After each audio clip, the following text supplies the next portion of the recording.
Swali jingine, je, inafaa kukata kucha kutumia meno? La, haipendezi kukata kucha kutumia meno. Ukate kucha kupitia kiwembe au kitu chochote ambacho kinakatia, lakini sio meno. Bali sisi katika madhhabi ya Imam Shafi'i hata kusukutua, kupiga mswaki, tumesoma kwenye mukaddima tu al-Hadhramiyya kwamba haifai mtu akiwa anapiga mswaki kutumia kidole, haifai kutumia kidole chake. Tumeona vizuri hapo. Sisi katika madhhabi ya Imam Muhammad ibn Idris Ash-Shafi'iyya, katika lile swali lililopita katika masala ya kuhusiana kusali nyuma ya mtu wa bid'a, wanasema inafaa kuswali kwa mtu yoyote katika Waislamu isipokuwa Waislamu wa sampuli mbili: Mu'tazila, Mu'tazila au mtu mwenye itikadi ya itizali, na Shia Rafidha.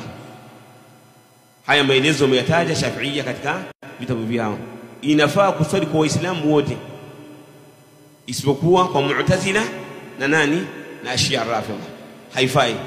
Haya yapo yametajwa katika vitabu vya vitabu vyetu vya madhhabi ya Imam Muhammad ibn Idris Ash-Shafi'i. Pata faida mbalimbali kutoka Markaz Imam al-Muzani na nje ya Markaz Imam al-Muzani kupitia chaneli yako pendwa ya Al-Muzani Online TV.